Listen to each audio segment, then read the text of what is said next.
kuat sekali faktanya. Didukung oleh ya banyak cerita seperti mukjizat, seperti Yesus bangkit begitu ya. Terus Yesus menjumpai murid-muridnya setelah dia bangkit begitu kan. Saksi matanya jelas begitu. Itulah yang kami yakini, makanya kami meyakini itu. Tapi kalaupun Islam muncul menafikan itu, ya bagi saya ya baiklah, tidak ada masalah bagi saya. Jadi kalau dikatakan tidak masalah, itu pasti yang mengatakan itu adalah pengikut Kristus yang tadi yang kubilang.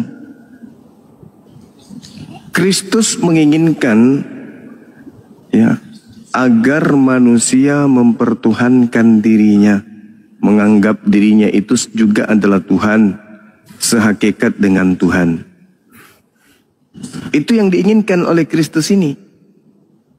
Jadi kalau dikatakan kenapa Yesus ini meminta agar pengikutnya waspada kepada penyesat, ya karena penyesat ini nanti mengajarkan untuk mempertuhankan sesuatu selain daripada Tuhan. Itu fakta real. Nah sekarang kalau Anda mengatakan itu biasa aja bagi saudara, nah itu sangat luar biasa memang. Artinya penyesat ini berhasil menggiring Anda untuk tersesat. Nah ini saudara yang ada di dalam Bibelnya yang mengatakan waspadalah kepada penyesat yang datang kepadamu dengan memakai namaku dan berkata akulah Kristus. Dia akan menyesatkan banyak orang. Nah banyak orang yang disesatkan itu adalah saudara Kristen. Makanya kalau Anda melihat di dalam kitab ini udah berulang saya sampaikan. Yohanes 12 nomor 31. Apa yang Yesus katakan di sana? Yohanes 12-nya. Yohanes 12 nomor 30. Dan juga Yohanes 14 nomor 31. Di situ Yesusnya menyampaikan bahwasanya penghakiman atas dunia ini itu sudah datang. Sekarang juga penguasa dunia ini akan dilemparkan keluar. Siapa penguasa dunia? Iblis. Sedangkan yang datang kepada Kristen adalah sosok yang mengaku telah diberi kuasa kepadanya. Dia diberi kuasa di dunia ini. Itu kata sosok yang datang kepada Kristen. Kepada aku telah diberi kuasa. Pergilah ke seluruh bangsa. Jadikanlah seluruh bangsa menjadi pengikutku. Yang diberi kuasa atau yang menjadi penguasa di dunia ini itu adalah iblis menurut Yesus. Ketika Yesus dicobai di Lukas 4 nomor 6, Yesus ingin diberi kuasa itu dari iblis. Tapi iblis tidak mau menerima. Yesus tidak mau menerima. Kuasa itu Yesus tak mau terima. Artinya Yesus anak Maria tidak memiliki kuasa di atas dunia ini. Lalu siapa yang keluar dari kubur? Nah, itulah orang yang diberi kuasa oleh iblis tadi. Yang keluar dari kubur ini. Kepada aku telah diberi kuasa. Yesus diberi kuasa. Yes, diterima enggak oleh Yesus? Tidak. Coba Anda baca Lukas 4 tuh. Malah Yesus yang memahamkan iblis bahwa menyembah itu hanya kepada Allah. Dan di data nomor 13 yang dikatakan, iblis mundur dari mencobai Yesus dan menunggu waktu yang tepat. Ketika dikatakan menunggu waktu yang tepat, waktu yang mana itu? Saat mana? Saat ketika ada yang menggantikan dia di atas tiang salib, lalu dikubur bangkit pada hari ketiga. Itulah saatnya kemudian kuasa iblis diberikan kepada pengganti Yesus. Makanya yang Anda sembah itu Kristus palsu. Diduga Kristus palsu. Karena tidak ada pengikut Kristus di atas muka bumi ini selain Kristen. Sedangkan Yesus menubuatkan dia akan menyesatkan banyak orang. Berarti ada kelompok banyak pemeluknya yang menjadi pengikut Kristus palsu ini. Siapa pengikut Kristus di muka bumi ini sekarang? Ya Kristen. Kalau Kristen pengikut Kristus yang palsu, lalu yang asli, lalu yang palsu yang mana? Nggak ada kan? Pengikut yang asli adalah Bani Israel. Sudah selesai mereka. Sebagian dari mereka itu yang ketika sampai kepada abad ke-7 masuk ke Islam, keturunannya masuk ke Islam. Sedangkan pengikut Kristus palsu yang banyak ini adalah, mohon maaf, ya Kristen. Kalau bukan Kristen lalu siapa lagi? Silakan, Bang. Bagaimana Iya, iya. bagaimana YouTube tadi itu double suaranya? Masih ya? Ya, coba tanya dulu yang di YouTube. Ya, teman-teman yang Zulkifli sama Abbas gimana kualitas suaranya ya? Dipantau di sana, informasi ke saya. Lanjut. Ya. Oke. Menarik sih Bang Juma. Memang ini semakin memperbanyak pengetahuan saya bahwa memang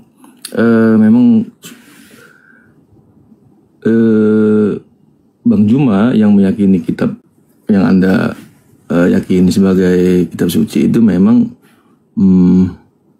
memandang bahwa bahwa Yesus itu memang tidak disalib dan tidak bangkit ya. Memang di situ akhirnya jadi perbedaan besar. Saya juga tidak tahu di mana itu disimpangkannya. Siapa yang menyimpangkan itu? Maaf ini Bang Juma, menurut saya di situ persimpangannya di poin Yesus disalib, di Kristen dibilang disalib. Nah disimpangkan, saya nggak tahu disimpangkan oleh siapa, maaf. Karena ini di kitabnya Bang Juma itu bilang tidak disalib. Penyimpangan ini, apakah Bang Juma melihat ini seperti yang Bang Juma jelaskan tadi? Hati-hatilah, akan ada yang menyimpangkan seperti yang Bang Juma nyatakan tadi. Terima kasih. Baik.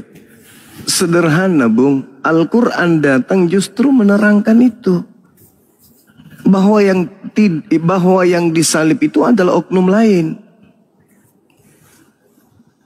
Nah, kalau Anda ingin mengkaji lebih jauh tentang materi ini, tolong kaji lebih jauh. Apakah Tuhan yang menginginkan pembunuhan terhadap Yesus atau iblis? Apakah salib itu karya Tuhan atau karya iblis? Itu kuncinya. Kalau dikatakan penyaliban itu karya Tuhan, mana dalilnya? Tapi kalau dikatakan bahwa penyaliban itu adalah karya iblis, dalilnya banyak. Amsal 6:16. 6 perkara yang dibenci oleh Tuhan, bahkan 7 kekejian di dalam hatinya, yaitu menumpahkan darah orang yang tidak bersalah. Yesus bersalah enggak? Enggak. Yesus berdosa enggak? Enggak. Kalau dibunuh, apa yang terjadi kepada Tuhan? Tuhan marah enggak? Marah. Itu adalah sesuatu yang sangat dibenci. Itu adalah sesuatu kedengkian. Itu adalah sesuatu yang sangat-sangat miris. Karena Tuhan tidak mau. Itu adalah sebuah kekejian dan sangat dibenci oleh Tuhan. Kedua, Keluaran 23 nomor 7 nomor 8. Jangan kau membunuh orang yang tidak bersalah. Jangan kau membunuh orang yang benar.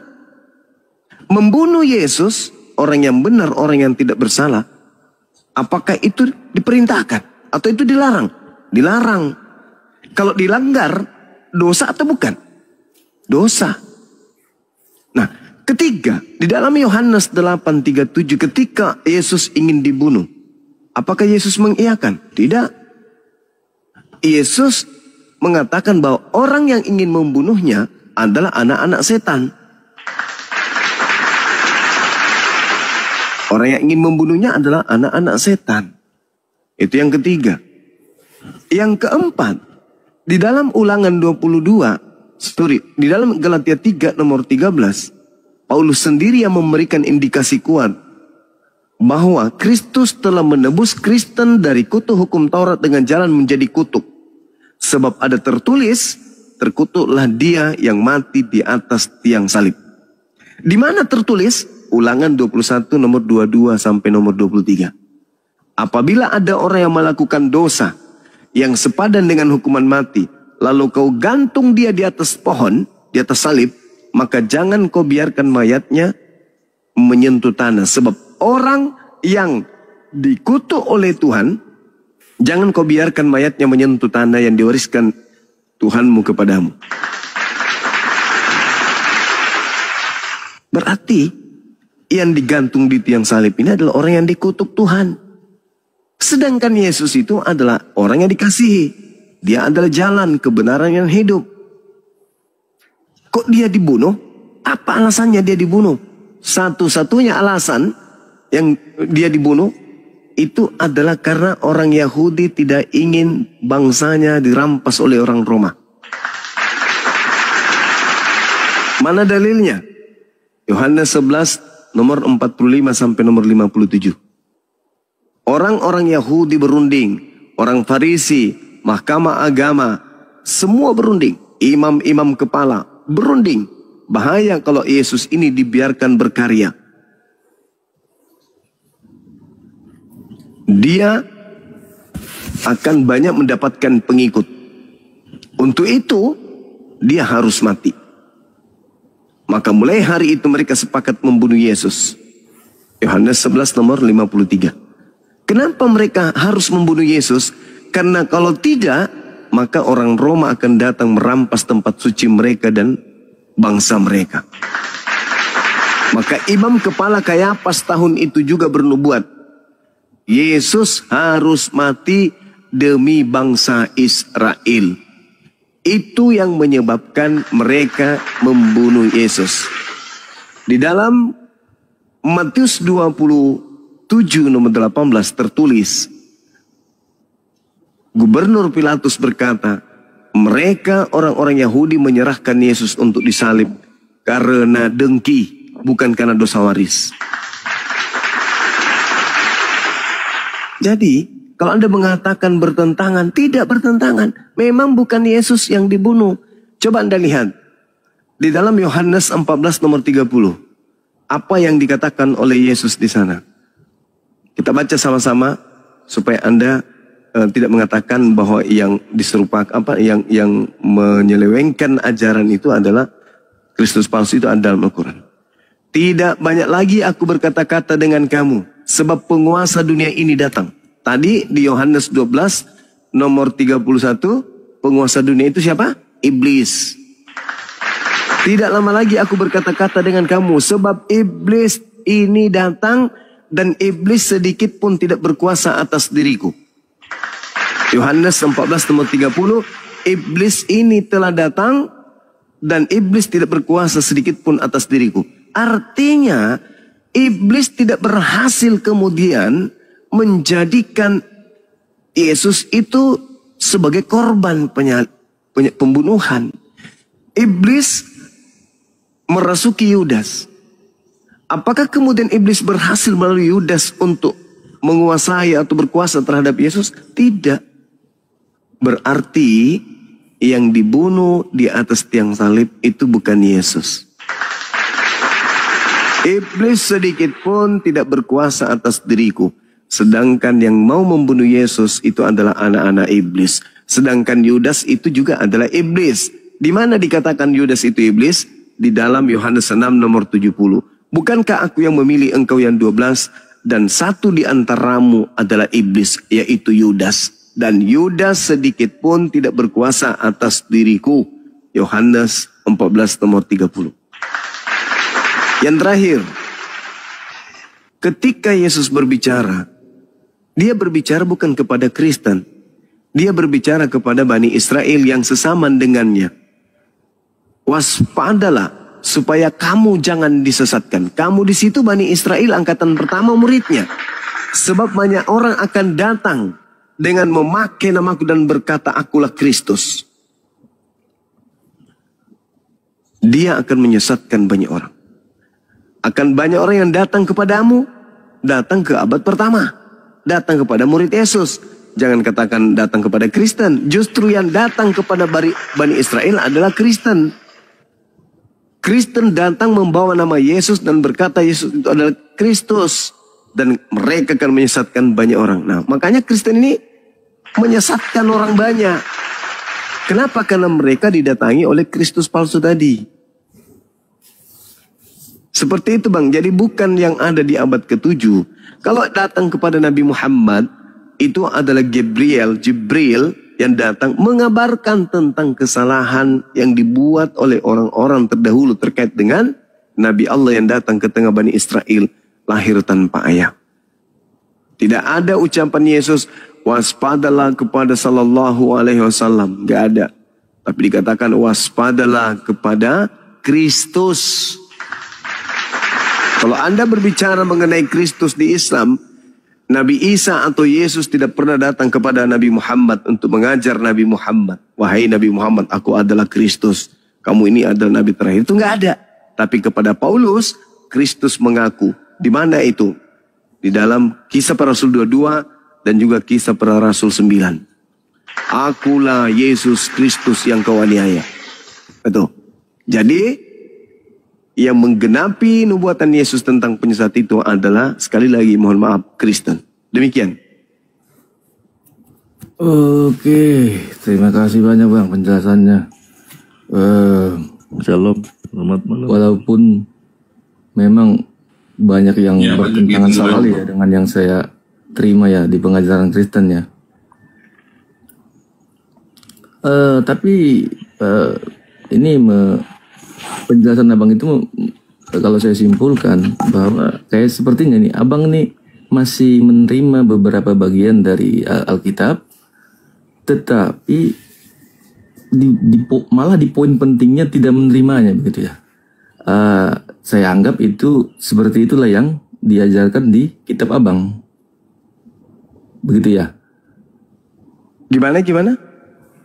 Dari penjelasan abang yang tadi saya simpulkan, abang tadi banyak mengutip dari Alkitab, dari Taurat maupun dari Perjanjian Baru mengenai tentang Kristus. Banyak, berarti abang banyak memakai Alkitab itu, tetapi di poin paling terkuatnya, paling utamanya dari doktrin kekristenan itu, yaitu Yesus disalib. Di poin itu abang tidak memakai itu gitu. Jadi saya berpikir seperti itulah yang muncul 700 tahun kemudian setelah Yesus. Seperti itulah ajaran yang muncul itu. Dengan seperti itulah dia meluruskannya. Begitulah yang saya tangkap ya, ajaran yang 700 tahun muncul itu. Dia menyimpangkan di bagian terkuat dari doktrin kekristenan, iman kekristenan itu. Di bagian lain dia terima, tapi di bagian situ dia tidak terima. Oke, saya tanggapi ya. Coba Anda masuk ke dalam Matius 24. Ketika Yesus dan muridnya kemudian berbicara secara pribadi, murid-muridnya di Bukit Zaitun bertanya kepada Yesus, Guru, apa tanda kedatanganmu kelak? Yesus berkata apa?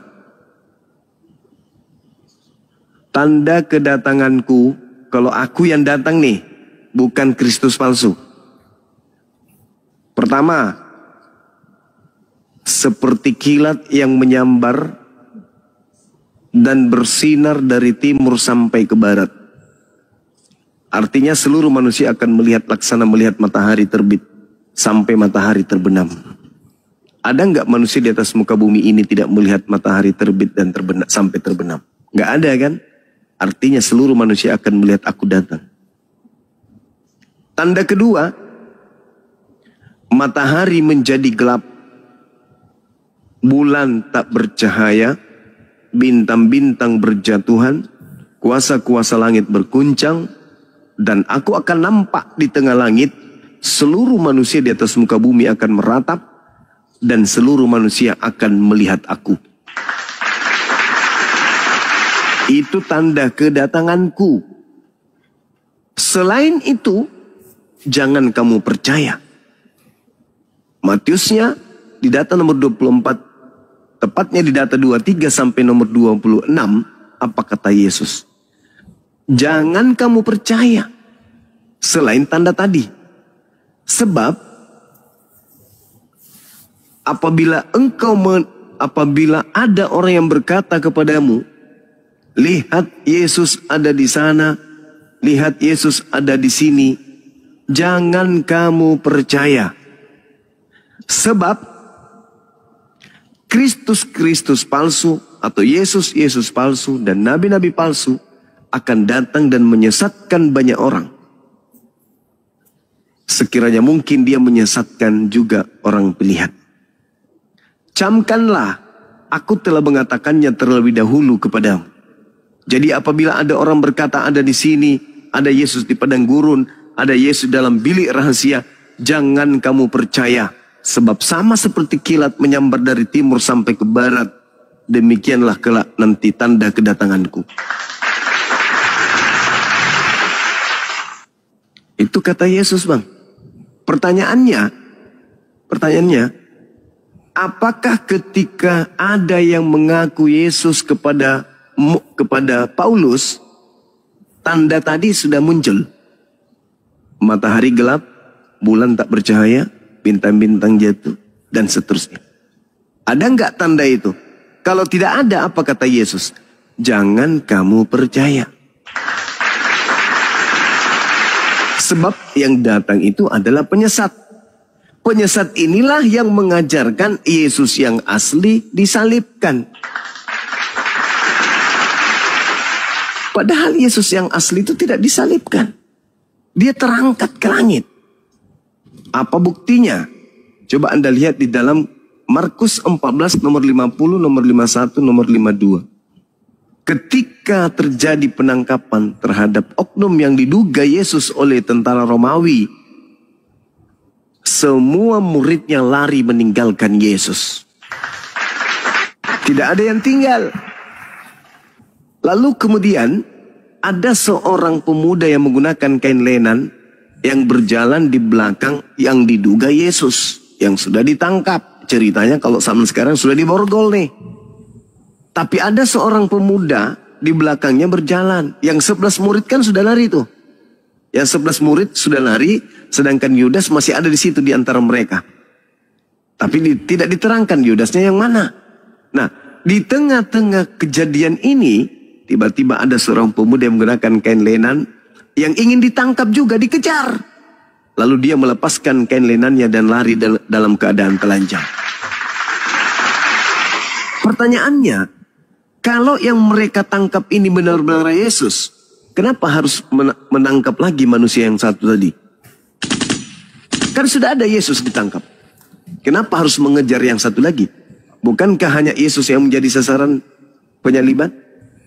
Tapi karena mereka ragu itu Yesus atau bukan Yesus, maka dia mencoba menangkap pemuda yang menggunakan kain lenan tadi. Pertanyaannya, siapa yang menggunakan kain lenan sejenak sebelum penyaliban pada saat perjamuan makan terakhir, perjamuan terakhir? Yesus. Di mana tertulis? Yohanes 13 nomor 4. Yesus menanggalkan jubahnya lalu mengambil kain lenan dan melilitkan pada badannya. Jadi siapa yang menggunakan kain lenan? Yesus. Yang kabur tadi siapa? Yesus. Berarti yang ditangkap Yesus atau bukan? Bukan. Tadi kan Yesus sendiri mengatakan, iblis tidak berkuasa sedikit pun atas diriku. Artinya, orang-orang yang berusaha dan berupaya berkongkok-kongkok ingin mencelakai aku agar aku dibunuh, tidak akan berhasil sedikit pun. Kenapa Anda menolak ucapan Yesus? Yesus sendiri yang mengatakan, tidak banyak lagi aku berkata-kata dengan kamu. Sebab iblis penguasa dunia ini telah datang dan iblis tidak berkuasa sedikit pun atas diriku. Artinya, berhasil nggak Yesus disalib oleh iblis? Ya tidak. Kenapa Anda bantah itu? Makanya yang keluar dari kubur itu bukan Yesus. Karena bukan dia yang disalib. Baik, Bang Juma. Seperti itu, saudara. Ya, lanjut, saudara Bang Kotan. Bang Juma. Siap. Kalau saya dengar penjelasan Abang tadi bahwa Alkitab itu, abang banyak mengutip sumber-sumber dari Alkitab bahwa Yesus disalib. Bukan. Abang tadi nggak mengaku itu, maaf. Abang nggak mengakuin itu. Bahwa Yesus akan disalibkan. Tetapi saat mau menyatakan Yesus disalib, abang menyatakan Yesus tidak disalib, tapi memakai sumber Alkitab. Begini Bang, tadi topik awal saya bertanya ke sini, kenapa Islam muncul? Kalau Islam muncul artinya dia ingin meluruskan, seperti kata Ustadz Tahta tadi, bahwa dia ingin meluruskan ajaran sebelumnya. Maksud saya, abang meluruskan tadi banyak memakai sumber Alkitab. Maksud saya begini Bang, apakah banyak, harusnya banyak di Al-Quran yang menjelaskan tentang ketidakdisalibannya Yesus, terlebih-lebih tidak bangkitnya Yesus. Harusnya dalam pikiran logika saya, ada satu ajaran muncul ingin meluruskan ajaran sebelumnya, tentu dia harus kuat argumennya, menyatakan bahwa ajaran sebelumnya itu memang salah, memang bengkok dan harus diluruskan. Tetapi dari tadi abang hanya memakai sumber-sumber Alkitab. Di akhir kesimpulan abang baru memakai, menurut saya itu tidak Alkitabiah sih. Kesimpulan yang terakhir bahwa bukan Yesus yang disalib. Begitu Bang. Menurut saya ulang pertanyaan saya,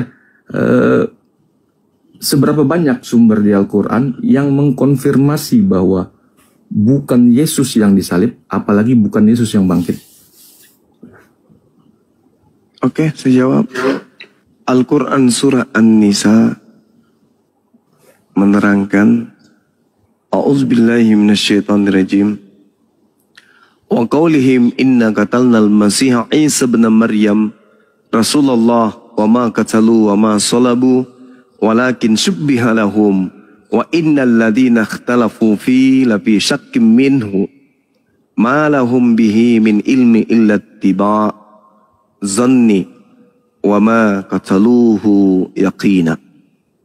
Dan aku Tuhan menghukum orang-orang karena ucapan mereka yang berkata, sesungguhnya kami telah membunuh Al-Masih Isa putra Maryam Rasulullah, padahal mereka tidak membunuhnya dan tidak pula menyalibnya. Tetapi yang mereka bunuh adalah orang yang diserupakan dengan Nabi Isa. Sesungguhnya mereka yang berselisih pendapat tentang pembunuhan itu selalu dalam keraguan-raguan tentang siapa yang dibunuh. Mereka benar-benar tidak tahu sebenarnya yang dibunuh, melainkan mengikuti persangkaan belaka. Jadi mereka tidak yakin telah membunuhnya. Di ayat selanjutnya dikatakan, bal rafa'ahullahu ilaihi wa kana Allahu azizan hakima. Tetapi Allah justru telah mengangkat Nabi Isa ke langit. Allah Maha Perkasa lagi Maha Bijaksana. Ayat ini sudah mewakili seluruhnya. Karena yang ingin dipatahkan adalah Nabi Isa dibunuh. Al-Quran mengatakan tidak dibunuh. Yang dibunuh orang yang diserupakan. Apa bukti bahwa yang dibunuh itu adalah orang diserupakan? Baca Markus 16 nomor 12. Lalu Yesus menampakkan diri dalam rupa yang lain. Kenapa Markus mengatakan rupa lain? Karena itu bukan lagi Yesus. Sudah rupa lain ini bukan Yesus ini. Tetapi supaya dianggap itu Yesus, maka dikasih narasi. Lalu Yesus menampakkan diri kepada kedua muridnya dalam rupa yang lain. Pertanyaannya, dari mana kemudian Markus tahu kalau itu adalah Yesus? Tidak ada. Markus hanya melihatnya, hanya menyatakannya. Ini orang lain. Makanya dikatakan ini Yesus, tapi orang lain. Ini Yesus dalam rupa yang lain. Perselisihannya di mana? Kisah Para Rasul 25 nomor 19. Mereka hanya berselisih paham tentang seseorang yang bernama Yesus. Paulus, mereka mengatakan Yesus telah mati, tetapi Paulus mengatakan dia masih hidup. Berselisih paham. Ketiga yang tadi, keraguan-raguannya di mana? Ketika mereka sudah memborgol yang namanya Yesus, konon, kenapa masih mengejar yang lain? Itu karena mereka ragu. Yang mereka tangkap ini Yesus atau kagak, atau bukan. Kalau dia sudah yakin itu Yesus, untuk apa dikejar yang lain itu? Untuk apa? Untuk apa? Yang mau dibunuh dan mau menebus dosa Kristen ini yang mana? Kan Yesus. Lah sudah ditangkap, buat apa ditangkap lagi yang lain? Tapi karena mereka ragu, maka mereka melakukan pengejaran. Ini yang diterangkan Al-Quran saya. Dan itu diiyakan oleh Bible Anda. Kenapa diiyakan? Karena sejatinya kitab Anda itu bukan firman Tuhan, tetapi catatan-catatan pewarta atau wartawan. Kalau wartawan yang menarasikan sebuah berita, maka di situ ada kebenaran, di situ juga ada duga-menduga, di situ juga ada takhayul, di situ ada khurafat, di situ ada angan-angan. Tapi yang namanya wartawan melakukan penyelidikan, biasanya ada kebenarannya. Nah, kebenarannya dibuktikan oleh Al-Quran. Yang mana yang Anda tantang di situ? Yesusnya menolak penyaliban. Kalau Yesus tidak menolak penyaliban, maka dia tidak akan pernah diburu. Dia tidak akan ditangkap. Kalau dia tahu bahwa dia diutus untuk kemudian nebus dosa Kristen, untuk disalib, tidak ada istilah tangkap. Yang ada adalah prosesi penyaliban, penebusan dosa-dosa manusia. Ngapain dia ditangkap? Ngapain dia harus ditangkap? Ngapain? Kalau ternyata dia sudah tahu dia datang untuk nebus dosa, tinggal diajarkan. Anak-anakku, saudara-saudaraku, murid-muridku, sebentar lagi prosesi Mesias yang kalian tunggu-tunggu selama beribu tahun. Akulah dia, aku datang. Hayo, siapkan salibnya, silakan siapkan talinya, siapkan pakunya, palu-palunya, siapa yang mau mengeksekusi saya, dan seterusnya. Faktanya itu tidak terjadi. Yesus malah mengatakan orang-orang yang ingin membunuhnya dalam Yohanes 8:37-44. Karena kau tidak memiliki firmanku di dalam dirimu, maka kau ingin membunuhku. Iblislah yang menjadi bapakmu, dan kamu mau melakukan keinginan bapakmu itu. Apa? Membunuh aku. Itu keinginan bapakmu si iblis yang mau membunuh aku. Itu ucapan Yesus. Kalau di Al-Quran udah final, bang. Bal rafa'ahu Allahu ilaihi wa kana Allahu azizan hakima. Mereka tidak menyalib, mereka tidak membunuh, melainkan Nabi Isa diangkat ke langit. Sama seperti Mazmur 91. Malaikat akan datang menjemput Yesus dan mengangkatnya ke langit. Baca Mazmur 91 satu perikop. Nomor 11, nomor 12 sampai nomor 16. Anda baca. Bahkan nomor 8-nya, nomor 9-nya. Engkau hanya menonton orang-orang fasik yang ingin melakukan penganiayaan terhadap dirimu. Lalu untuk apa sebenarnya kok ada ajaran rancu kali? Tuhan ingin menebus dosa manusia. Apakah nggak cukup dengan mengatakan dosamu telah kuampuni? Sedangkan di dalam kitabnya orang Yahudi dikatakan di 2 Tawarik 7 nomor 14, apa yang tertulis di dalam? Dan umatku yang atas namaku disebut merendahkan diri, berdoa dan mencari wajahku, lalu berbalik dari jalan-jalan yang jahat, maka aku akan mendengarkan doanya dari surga dan mengampuni dosa-dosa mereka dari surga. Ngapain dia ke bumi jadi bayi? Bukankah dia maha kuasa? Kenapa harus jadi bayi? Bukankah dia maha perkasa? Kenapa harus netek, butuh tetek? Kenapa? Ini konsep yang dibangun oleh paganisme. Siapa yang membisikkan? Kristen palsu. Siapa yang bisa meluruskan itu? Ya Islam.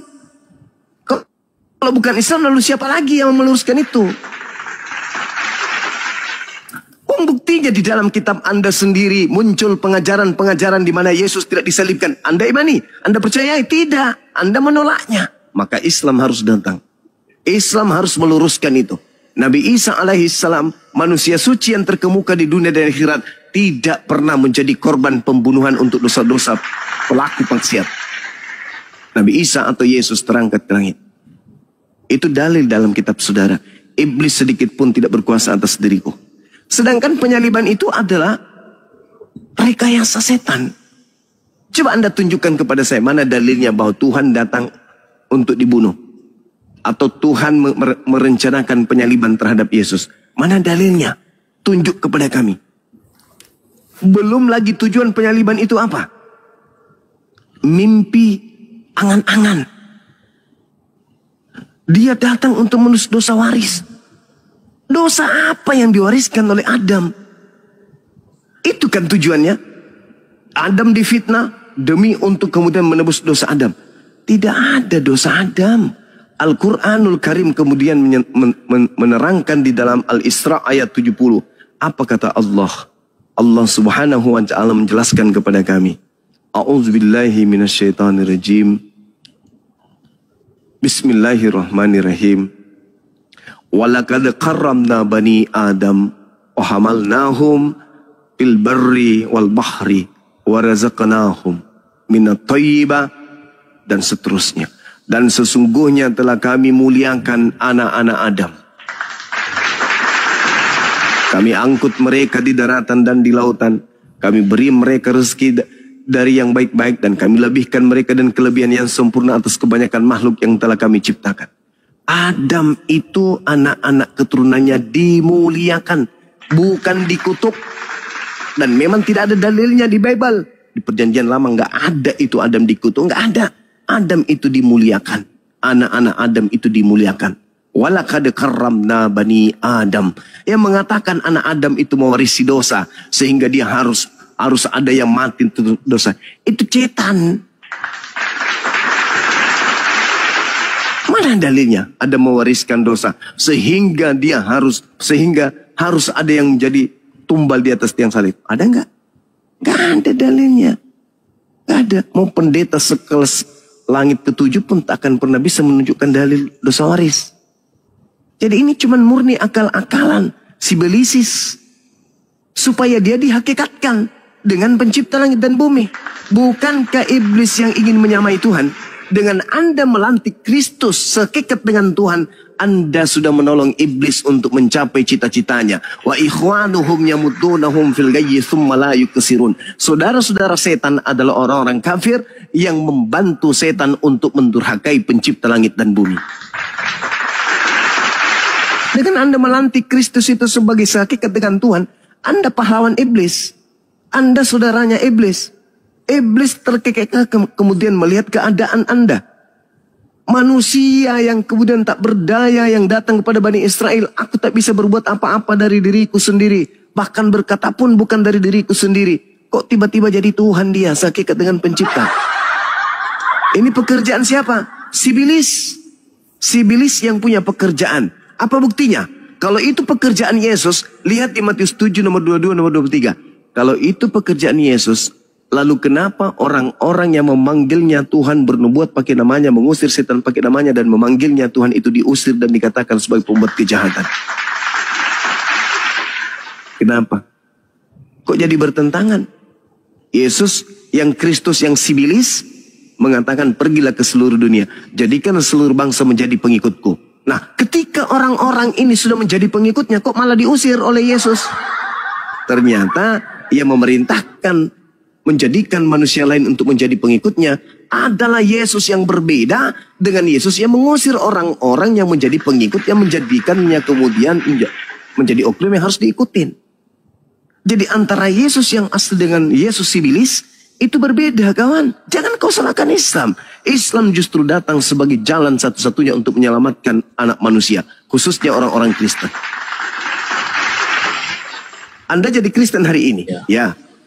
Menyembah Yesus atas perintah siapa? Tak ada. Ke gereja hari Minggu perintah siapa? Tak ada. Menuhankan Yesus? Tak ada. mengkitabkan kemudian kitab Lukas, Markus, Matius dan seterusnya. Ada perintah nggak dari Yesus? Tak ada. Kalau kitab-kitab Paulus ada nggak perintahnya dari Yesus? Nggak ada juga. Lalu siapa yang menjadikan Anda menjadi Kristen? Ya itu tadi, si Kristus itu. Coba, yang mana yang Anda ingin tanggapi? Silakan. Oke, Ya. Bang Juma. Oh, lanjut. Siapa ini, Bang Kot? Ya, makasih Bang Juma penjelasannya. Silakan. Yang walaupun memang begini Bang Juma, iman kekristenan tentang Yesus disalib dan bangkit, kalaupun tadi Islam itu muncul untuk meluruskan itu bahwa itu tidak benar, bukankah kita harusnya juga merujuk pada catatan-catatan lain selain Alkitab maupun Al-Quran? Karena memang kalau benar Yesus disalib dan ini merupakan sebuah peristiwa besar pada saat itu, Yesus disalib ini di bawah kepemimpinan Pontius Pilatus, kekaisaran Roma, wakil dari kekaisaran Roma. Bisa dianggap ini peristiwa besar. Menurut saya di zaman itu akan muncul banyak catatan-catatan.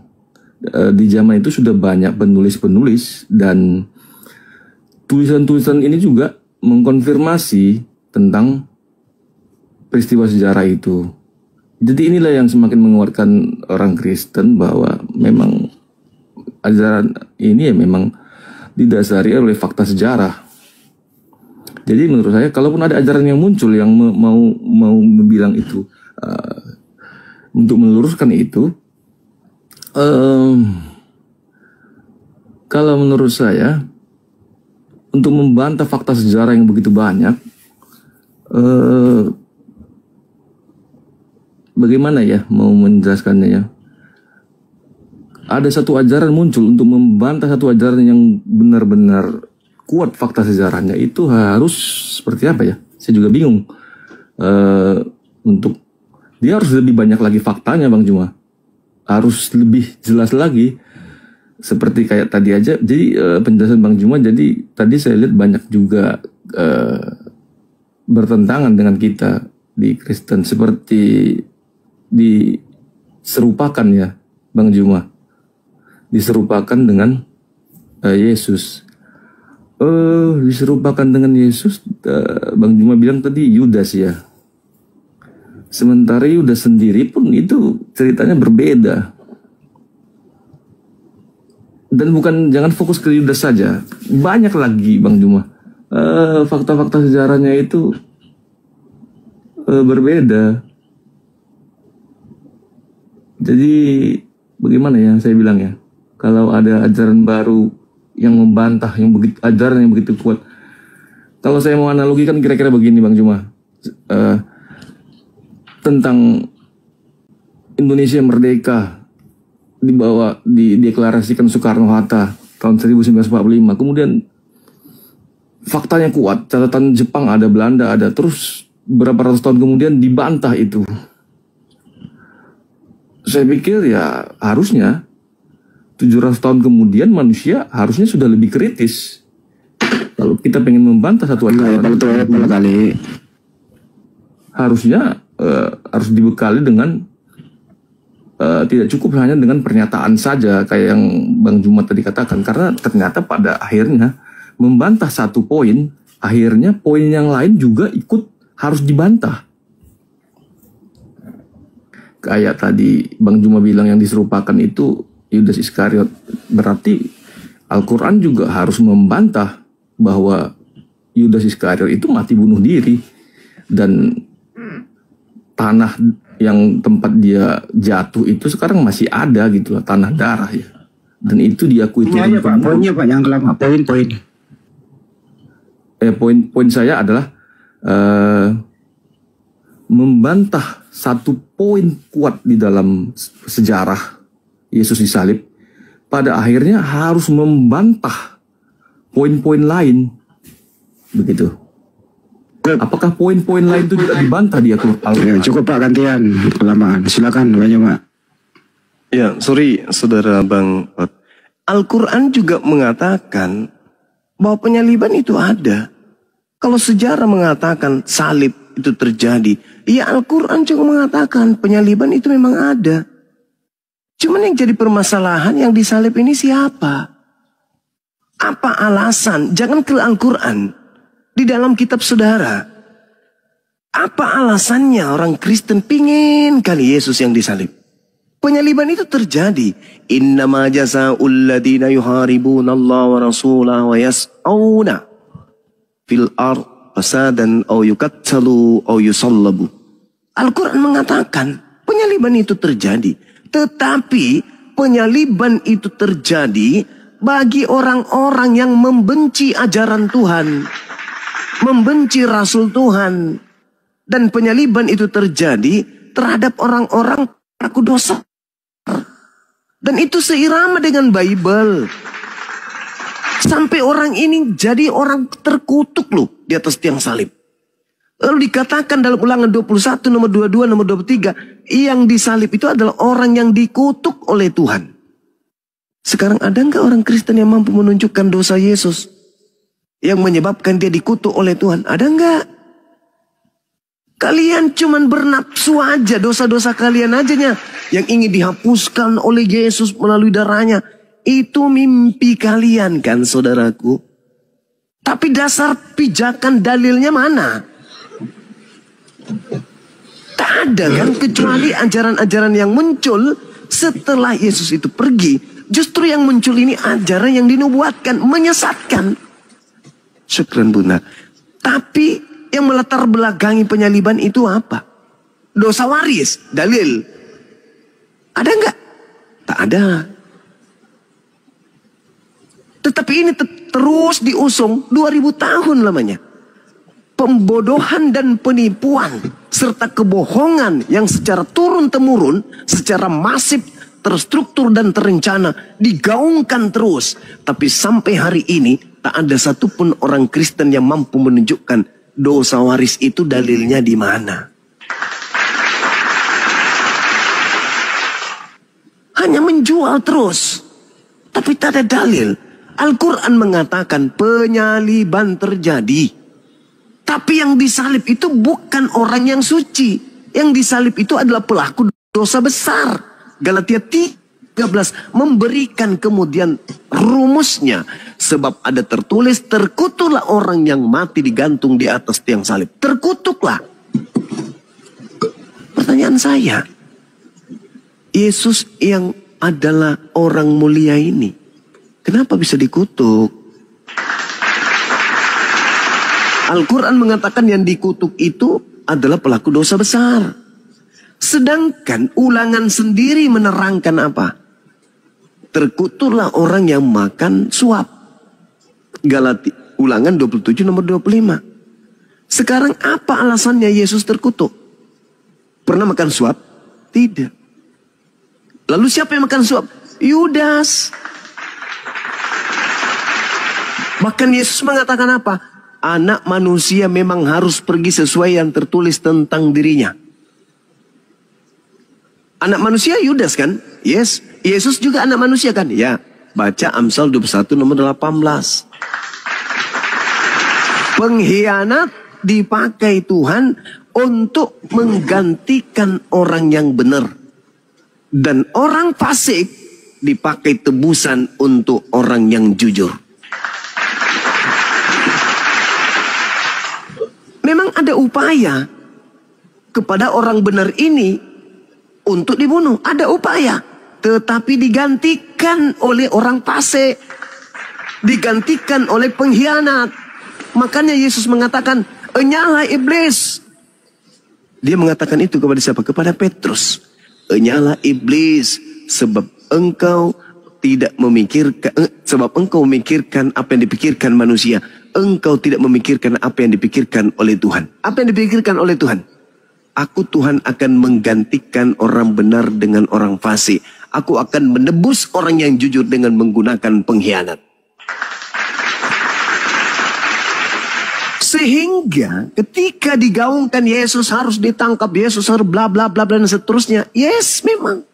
Karena mereka kemudian membuat makar. Mereka benci kepada Nabi Isa, kepada Yesus. Sehingga mereka berusaha untuk membunuh Yesus. Tapi apakah Tuhan mengizinkan? Tidak. Lalu kenapa salib ini menjadi sesuatu momok yang kemudian dinanti-nantikan oleh orang Kristen?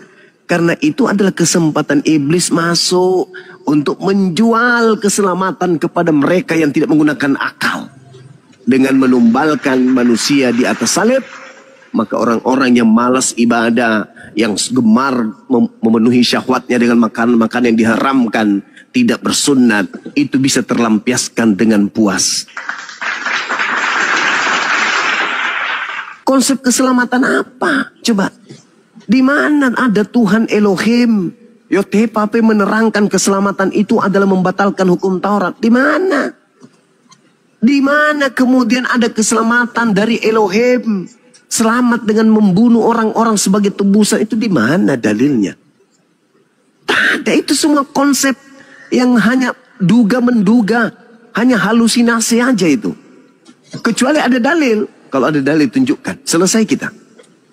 Mana dalil dosa waris? Sehingga harus ada penyaliban. Kan penyaliban menurut Kristen adalah untuk nebus dosa waris. Kalau begitu, dalil dosa waris itu tertulis di mana? Ada enggak? Tidak ada. Berarti ini cuma murni akal-akalan iblis agar dia bisa menggeser Tuhan, agar dia yang disembah oleh kebanyakan manusia.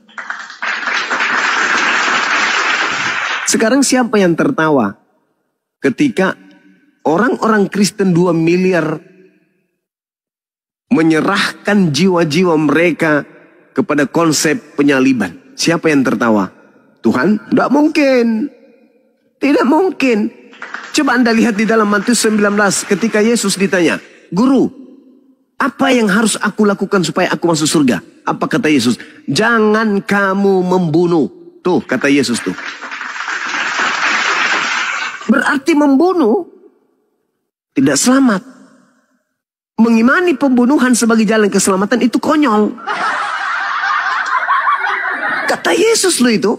Jangan kau bunuh. Jangan kau membunuh. Kata Tuhan apa? Keluaran 23:67. Jangan kau membunuh orang yang tidak bersalah. Yesus boleh nggak dibunuh menurut Tuhan? Tidak boleh. Itu kata Tuhan. Di dalam kitab saudara loh. Yang Anda ambil dari agama Yahudi. Kalau Anda mengatakan penulis sejarah-sejarah menerangkan. Yes. Saya juga mengatakan bahwa memang ada sejarah penyaliban. Tapi yang disalib ini sopo? Siapa yang disalib ini? Sampai-sampai ada loh tulisan di dalam kitab saudara. Yudas berkata apa? Siapa yang aku cium, itulah dia. Tangkaplah dia. Artinya yang menangkap Yesus itu tidak tahu mana yang Yesus, mana yang bukan. Yang kedua, ketika mereka mencari di Bukit Getsemani, ada oknum yang bertanya kepada mereka tentara Romawi, siapa yang kalian cari? Apa kata tentara Romawi? Yesus dari Nazaret.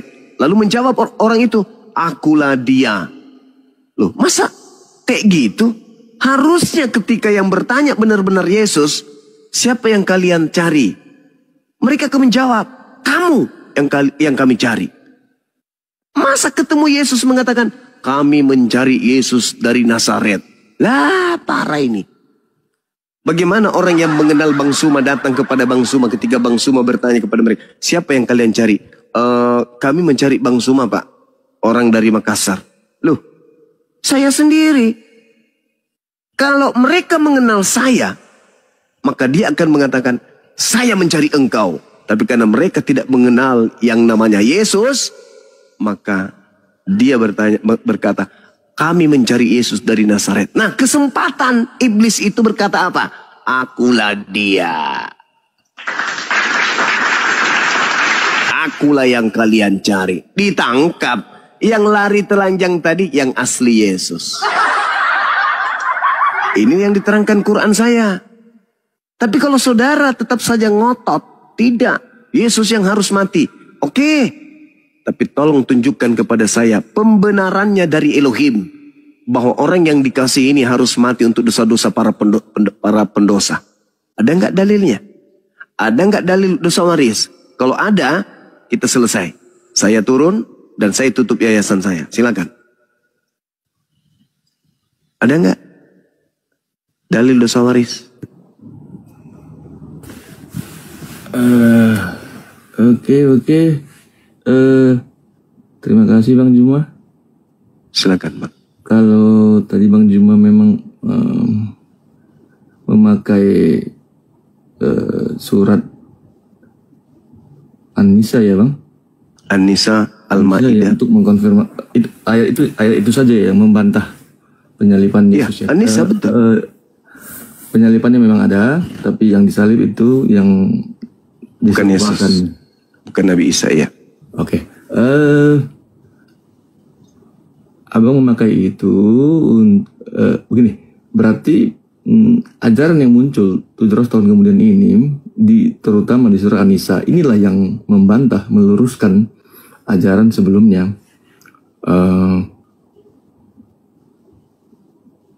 Tetapi abang tadi banyak pakai lagi ayat-ayat Alkitab menyatakan bahwa dia memang ditangkap. Bahkan tadi abang bilang Yudas menciumnya untuk untuk menunjukkan kepada prajurit Romawi siapa yang sebenarnya Yesus itu. Sampai situ abang mengakui ayat Alkitab itu. Tapi ada nggak secara detail gitu Bang? Secara detail, kalau di An-Nisa ini kan tadi yang abang baca kan ini seperti menyimpulkan saja bahwa bukan dia. Yang saya tanyakan di pertanyaan sebelumnya tadi itu adalah sedetail yang abang jelaskan tadi, di saat mana, di poin mana dia diserupakan itu. Kalau tadi abang masih mengakui kayak yang dicium Yudas, terus setelah itu di poin mana Yesus ini jadi bukan dia yang disalibkan, begitulah. Di switch dari Yesus ke Yudas. Di poin mana itu Bang? Sebenarnya kalau kita berbicara mengenai data ya, Al-Quran itu kan sudah memberikan kesimpulan bahwasanya penyaliban terjadi dan bukan Nabi Isa yang disalib. Kristen sekarang datang nih dengan kesimpulan mereka Yesus yang disalibkan, bukan Yudas. Kalau begitu adanya, orang Kristen yang harus mempertanggungjawabkan Bible. Kalau memang Yudas ini tidak ada kenapa-kenapa terhadap dirinya, hanya murni bunuh diri, maka Bible ini harus dibedah. Faktanya, coba Anda lihat di dalam Matius 27 nomor 5 sampai nomor 8. Yudas melemparkan uang lalu gantung diri. Imam-imam memungut uang tersebut lalu membeli tanah darah. Jadi di Matius 27 nomor 5 nomor 8 diterangkan Yudas melemparkan uang lalu bunuh diri. Kalau sudah bunuh diri, sudah pasti tidak pergi lagi beli tanah, karena dia sudah mati. Maka diterangkan yang membeli tanah itu adalah imam-imam setelah memungut duit itu dan setelah Yudas bunuh diri. Itu poin yang pertama.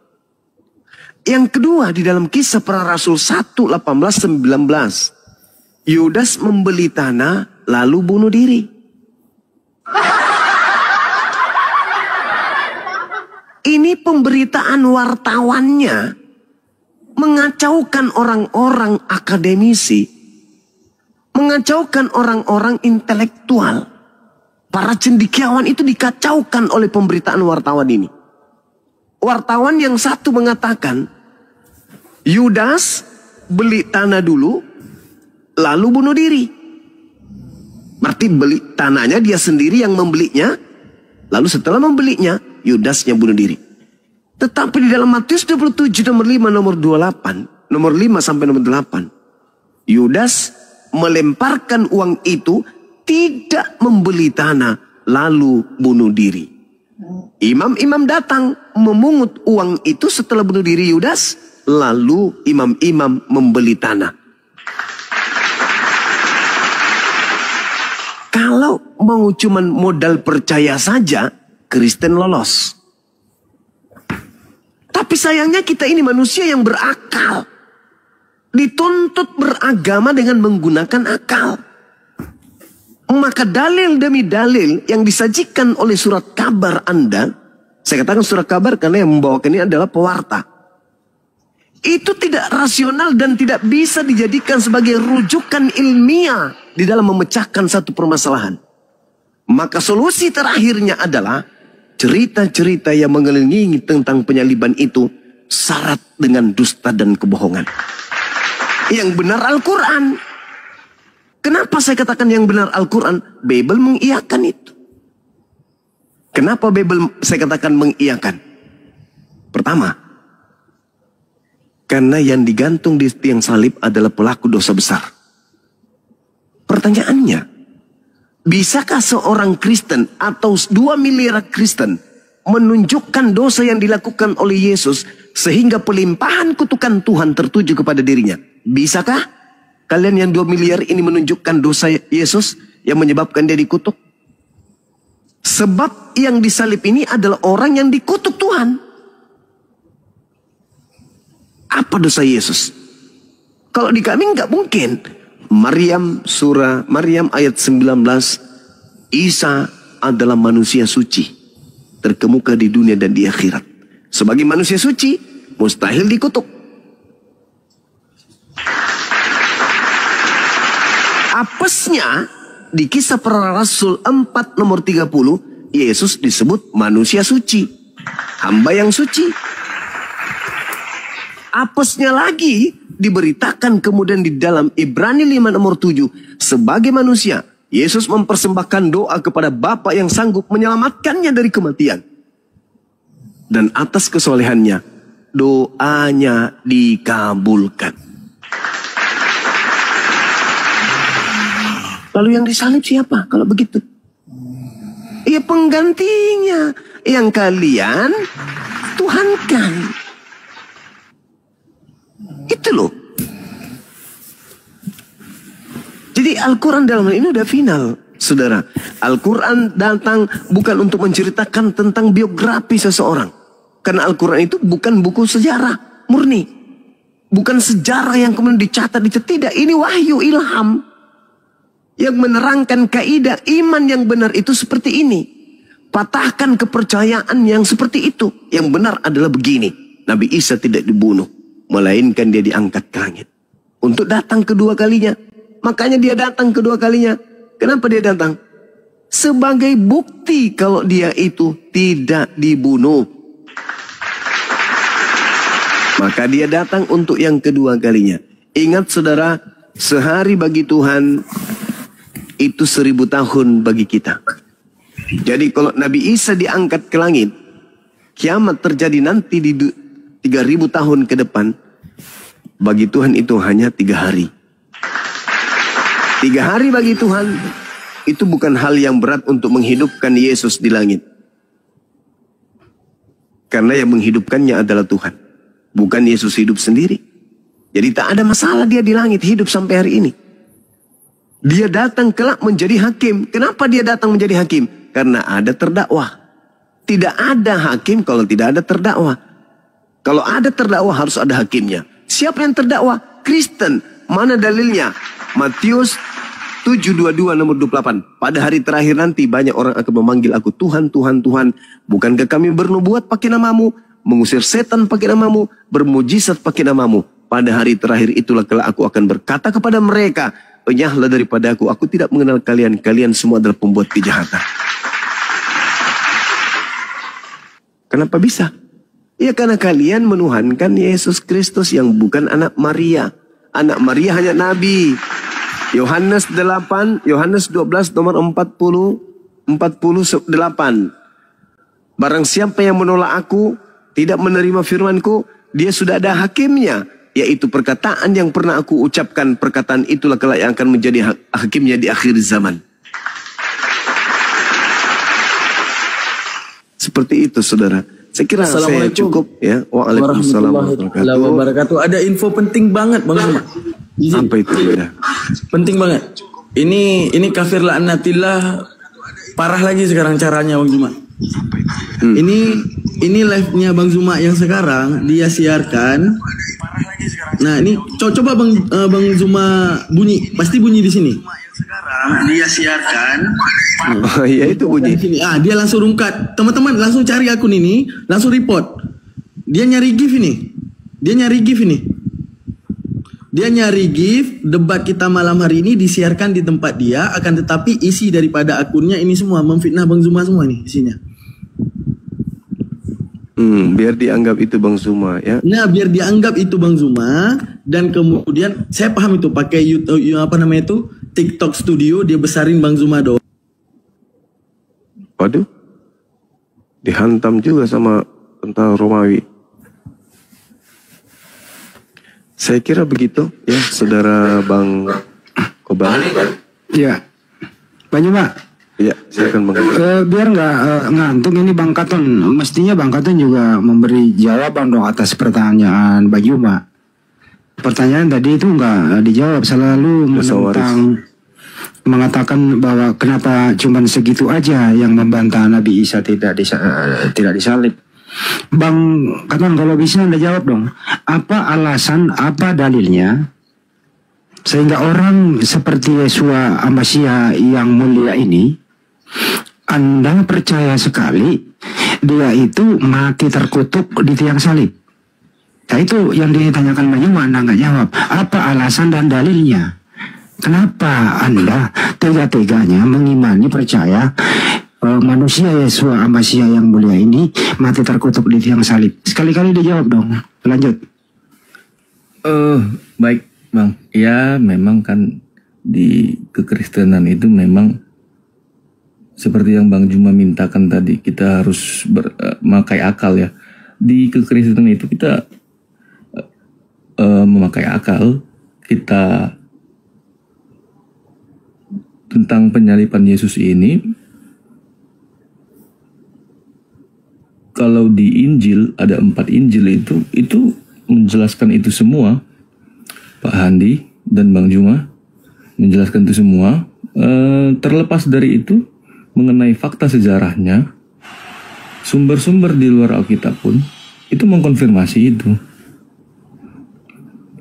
Detail termasuk mengenai Yudas, penjelasan di Alkitab itu berbeda. Pertanyaannya Bang, biar nggak ngantuk, apa alasannya dan apa dalilnya sehingga Anda percaya sekali manusia yang mulia Yeshua Amasya ini terkutuk di tiang salib, mati terkutuk di tiang salib? Apa alasan dan dalilnya mana? Manusia yang mulia kok dikutuk gitu loh Bang, silakan. Kalau abang minta alasan, saya berikan fakta. Tulisan di Injil menjelaskan, mewartakan murid-murid Yesus, saksi-saksi mata. Pada saat itu adalah suatu peristiwa yang luar biasa, di mana ada satu orang dimintakan oleh orang Yahudi untuk dihukum mati karena dia mengakui sebagai Tuhan. Kekaisaran Romawi melalui pimpinan Pontius Pilatus ya, menghukumnya, dihukum salib. Saya bukan memberikan alasan Pak Handi, itu bukti sejarah. Jadi kita bukan pakai kita pakai akal untuk meyakini ini. Memang faktanya ada penyaliban itu, dan kenapa cukup, tadi bilang cukup udah dijawab Tuhan. Cukup, silakan Bang Zuma. Katanya boleh membunuh orang yang soleh, orang yang mulia, boleh katanya, tapi nggak ada alasan, nggak ada data. Silakan Bang Zuma lagi. Ya. Inilah yang dikatakan dalam Al-Quran. Ya'iduhum wa yumannihim wa ma ya'iduhum setan. Itu yang membangkitkan kemudian angan-angan mereka itu adalah iblis. Ini Al-Quran menerangkan. Jadi kalau Anda mengatakan tak ada dalil, Ya, bagaimana ceritanya? Bagaimana ceritanya Anda bisa mempercayai sesuatu yang tak ada dalilnya? Justru keadaan ini yang diurai oleh Al-Quran. Ya'iduhum wa yumannihim wa ma ya'iduhum syaitan illa gurura. Setan itu memberikan janji-janji kepada orang-orang kafir. Dan setan itu membangkitkan angan-angan kosong pada mereka.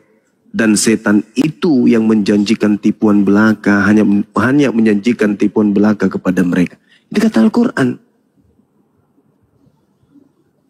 Artinya kalau Anda mengatakan orang benar boleh dibunuh, yaitu Al-Quran benar, berarti mereka hanya dibangkitkan angan-angannya oleh iblis. Sedangkan dalilnya jangan membunuh orang benar ada. Keluaran 23 nomor 7 nomor 8. Jangan kau membunuh orang benar. Sebab aku tidak akan membenarkan orang yang bersalah. Sedangkan konsep Kristen, Yesus orang benar, Kristen orang bersalah. Yesus orang benar ini dibunuh demi untuk Kristen yang bersalah. Itu melanggar kaidah. Kaidah dalilnya jelas, jangan kau membunuh orang yang benar. Jangan kau membunuh orang yang tidak bersalah. Sebab aku Tuhan tidak akan membenarkan orang yang bersalah. Yesus datang menebus dosa Kristen, orang-orang bersalah di Kristen. Yesus orang benar. Kebalik dalilnya. Makanya dulu saya pernah membalikkan dalil itu, tapi di framing, dibuatkan piti seakan-akan saya yang sengaja, padahal tidak. Pola Kristen lah yang membuat Keluaran 23 itu nomor 7 nomor 8 itu kebalik jadinya. Orang yang benar dibunuh demi untuk membenarkan orang yang salah. Padahal dalilnya, jangan kau bunuh orang yang benar, sebab aku Tuhan tidak akan membenarkan orang yang bersalah. Jadi orang yang bersalah ini tidak akan pernah dibenarkan dengan orang benar jadi penebusnya. Itu tak ada itu. Seperti itu Bang Handi. Ya mungkin silakan Bang Handi diambil alih atau dinda tahta. Saya rasa kalau sama saya saudara kita sudah cukup. Silakan. Dikonfirmasi sekali lagi nanti Pak Jawa. Silakan Bang Katon. Kok bisa sih Anda tega-teganya mengorbankan orang yang mulia, orang yang soleh, mengutuk dia di tiang salib demi untuk menebus dosa Anda yang salah? Kira-kira akalnya masuk nggak nih Bang? Silakan Bang. Oke, pertanyaan Bang Handi ini bersumber dari Keluaran 23 nomor 7 dan 8 Bang. Oke, bersumber dari Alkitab ya. Keluaran 23 tadi diterangin Bang Jema, nomor 7 sampai 8. Nggak boleh bunuh orang yang tidak bersalah Bang. Itu sumbernya di sana. Oke, begini Bang.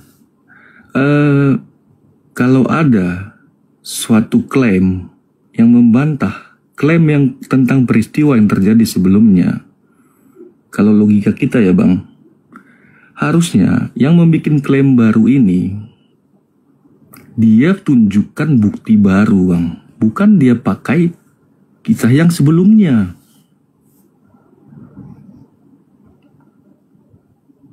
Setuju Bang? Saya konfirmasi Bang, boleh nggak membunuh orang yang tidak bersalah Bang? Dia di dalam Bible Anda. Oke, begini. Mengenai, oke lah kita pakai Abang sederhana, saya waktunya dikit. Boleh nggak? Ini sederhana pertanyaannya. Boleh nggak membunuh orang yang tidak bersalah di Bible Anda? Silakan. Oke. Mengenai Yesus yang dibunuh ini suatu peristiwa. Apakah karena ya peristiwanya boleh apa tidak membunuh orang tidak bersalah Bang? Boleh atau tidak? Iya, oke. Peristiwa apakah boleh atau tidak? Tidak merubah Bang bahwa peristiwa itu terjadi. Abang bertanya bolehkah tidak, tetapi faktanya Bang itu terjadi. Kita berarti menurut Anda boleh mengingkari Keluaran 23 nomor 7 demi Kristen, segala yang tertulis perintah Tuhan ditabrak demi dosa Anda, begitu? Oh, mengenai ayatnya, kalau abang bisa menjawab seperti itu, memang kita harus bedah lagi ayat tadi. Tetapi sebelum ke situ bang, saya pengen mendudukkan peristiwa ini pada rel yang benar.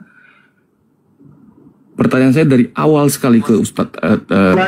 Saya tanya ke Bang Juma deh. Saya tanya ke Bang Juma dengan ajaran Islam. Bang Juma, ajaran Islam boleh nggak membunuh orang yang tidak bersalah? Komparasi ke Bible, boleh nggak Bang Juma? Nggak boleh.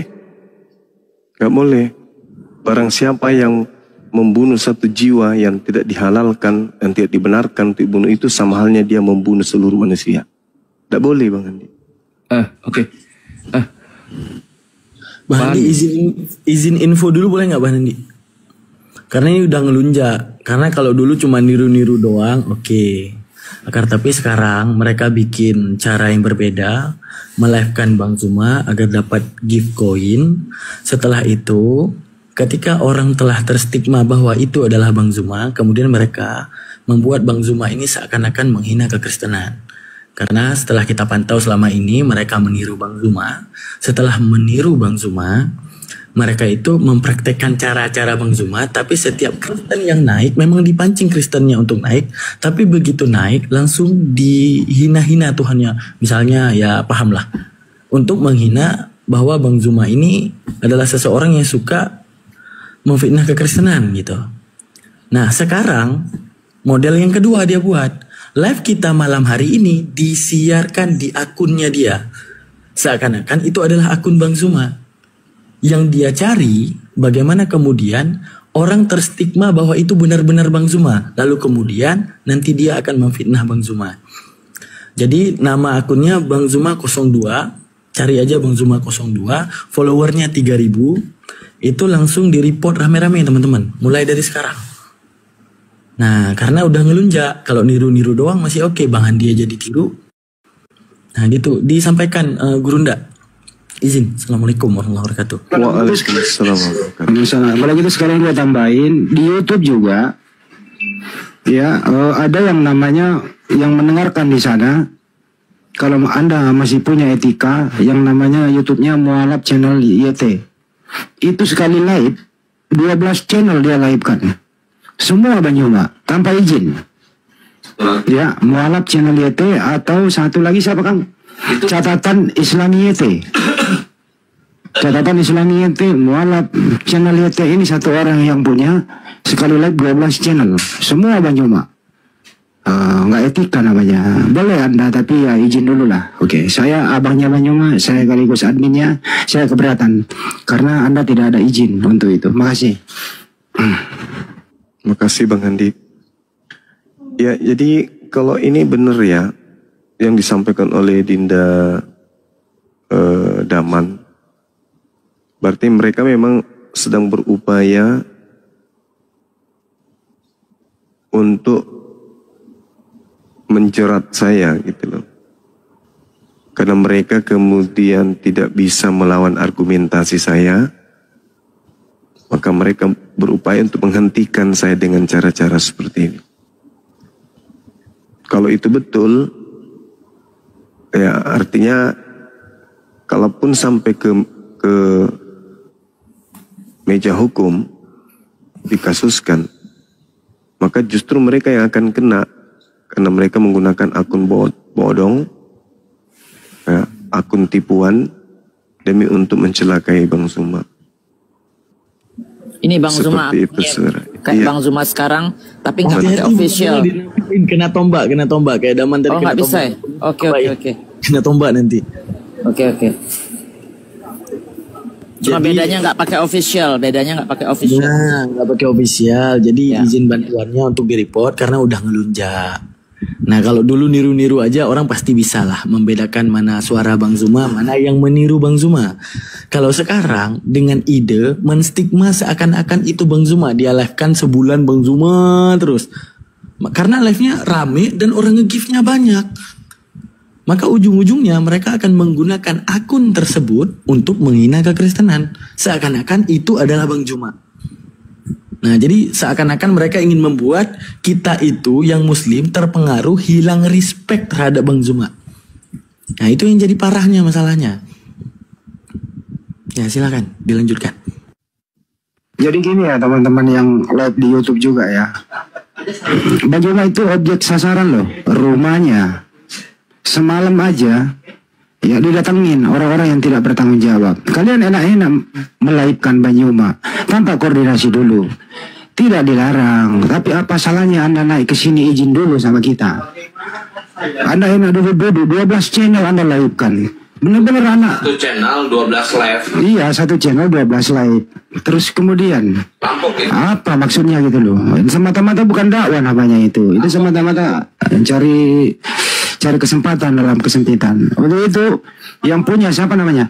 Yang punya mualaf channel YouTube Sajian Islam, catatan Islami, Cinta Dakwah Islam, saya minta naik ke sini untuk klarifikasi. Kalau enggak, yang nonton di sana tinggalkan. Itu tanpa izin dari kami, tanpa izin dari Bang Juma. Makasih. Saya tunggu ya. Admin-adminnya yang live-kan sekarang ini, seperti saya sebut satu, mualaf channel YouTube Benteng Muslim Banten, Nyai Bawel, Sajian Islam, Catatan Islam YouTube, Cinta Damai Islam. Silakan naik ke sini untuk klarifikasi. Makasih. Lanjut.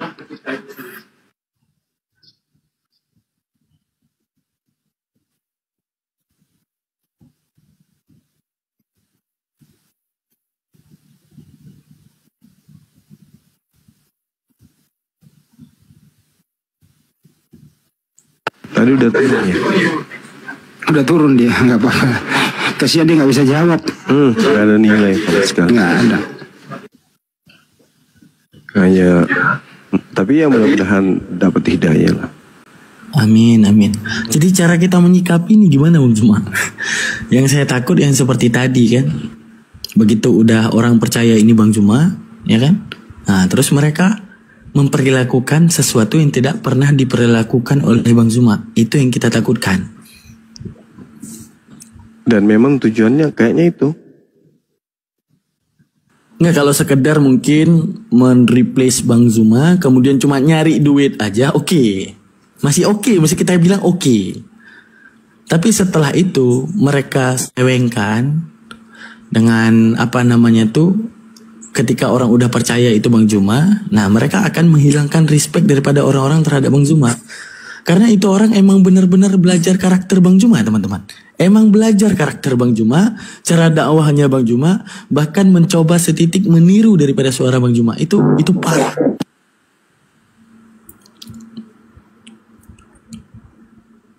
Saya udah pernah ngobrol sama orang yang mirip kali suaranya dengan mencoba untuk belajar trik debat sama seperti gaya saya berbicara, retorikanya. Saya ngomong kemarin. Parahnya lagi tuh, pakai Bang Juma terus dia khotbah gereja. Alhamdulillah bin Salik. Enggak ada harga dirinya, jati dirinya sama sekali orang yang kayak gitu. Ini teman-teman pengamat debat ini admin Bang Juma juga nih, coba di follow dong, biar bisa di follow ya, biar bisa live lagi. Gitu. Jadi info juga teman-teman ke YouTube ini. Iya.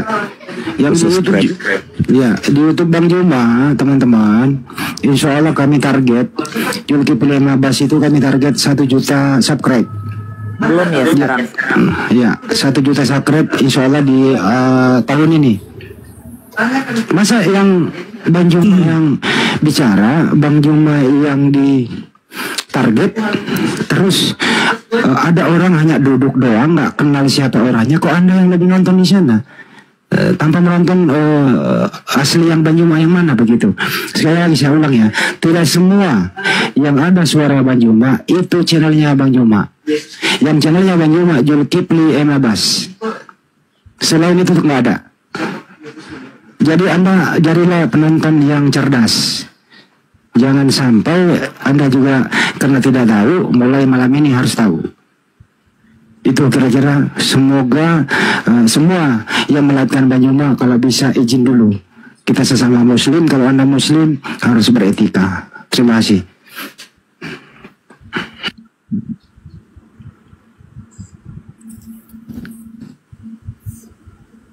Polo Kang, di Polo itu. Cuma 50. Ya di Polo itu pengamat debat teman-teman. Saya juga ya ikut di follow ya teman-teman. Ya di Polo semua lah. Belum Mbak Mila bisa juga. Dua-dua akun kenapa Mbak? Kok Bunda Mila enggak? Iya dong. Gimana Ya tuh? Bunda Mila juga ya teman-teman ya semua. Iya, please, ya. Kalian lihat tuh bagaimana mereka mencoba menghancurkan guru-guru kita, dakwah-dakwah Muslim. Jadi Ikhwan Villa itu penentu juga. Kalau saya bilang, selain amal jariah, kalian pensupport kita paling besar. Gak akan hilang begitu aja. Pasti ada amal jariahnya. Terima kasih. Ya, intinya teman-teman cari aja akunnya Bang Zuma 02 tapi tidak ada official, followernya 3.000-an. Itu ada 3.500 nih yang nonton kan? Ntar izin dulu. Jadi baru saya nonton di Malap channel YouTube itu ya, sama Cinta Damai Islam. Di sana ada netizen mengatakan gini, aduh berisik ya. Thank you. Oh sorry. Ya miripnya. Di sana itu teman-teman ada DLC izin nyimak ya Bang Juma. Itu bukan channelnya Bang Juma. Channelnya Bang Juma itu Zulkifli Abbas. Bukan di situ. Carilah penonton yang pinter. Oke, saya ulangi ya, Mualaf channel YouTube tidak ada izin. Tuh, Bang Julius main di sana. Cinta Damai Islam Siapa lebih. yang punya? Ini channel Islam. punya nggak jelas. Iya. Julius komen di sana, Julius. Ini siapa yang punya? Nggak jelas. Klarifikasi dong. Kalau enggak, mulai malam ini tinggalkan channel itu teman-teman. Apa nama channelnya tadi itu? Cinta Mualaf channel ya. Mualaf channel YouTube, tinggalkan di sana yang nonton. Itu bukan channelnya Bang Juma. Itu orang yang tidak dijelas siapa orangnya.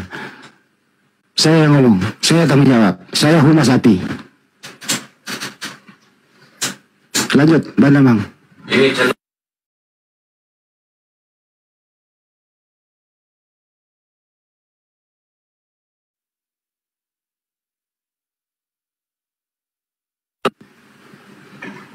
Bisa nggak sih itu cari follower, cari dengan jujur gitu. Mari kita bersatu. Kalau memang niatnya dakwah kan apa salahnya bergabung dengan kami. Ya kalau ada kita kumpul-kumpul di Jakarta atau di mana, Anda gabung lah. Saya ini loh Mualaf channel YouTube. Oh kamu tuh orangnya. Ya nggak salah tuh.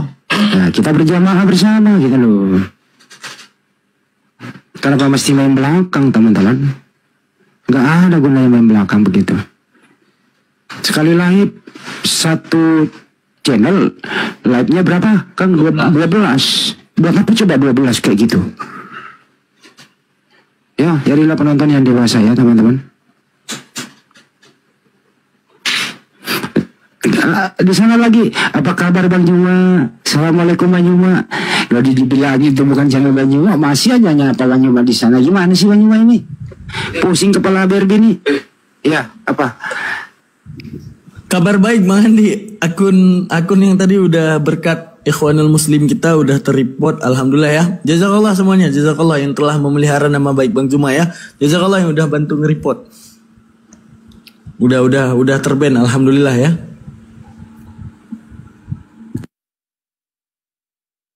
Nonton di sana itu, cari aja YouTube Zulkifli Abbas. Cari di sana, itu asli Bang Juma punya. Anda pasti tidak salah nonton Zulkifli Abbas. Di sana Anda nonton. Salami Bang Juma, insya Allah disalami di live chat. Bang Juma aktif kok. Menyalami orang-orang yang ada di live chat. Kedua, hati-hati juga kalau Anda ingin berbagi misalnya di sana. Bang Juma, aku mau berbagi dong, gimana caranya? Hati-hati. Kami, dengar dulu Bang, kami tidak pernah memberikan rekening pribadi kecuali rekening Yayasan Apologet Islam Indonesia di Bank BNI. Ya, tidak ada rekening pribadi untuk channel-channel tertentu. takutnya itu channel punya Oten, nyamar-nyamar. Bisa jadi Muslim apa bukan Muslim itu yang punya channel itu. Kalau Muslim pasti izin lah. Tinggalkan sekarang di sana. Cari Zulkifli Abbas. Lanjut.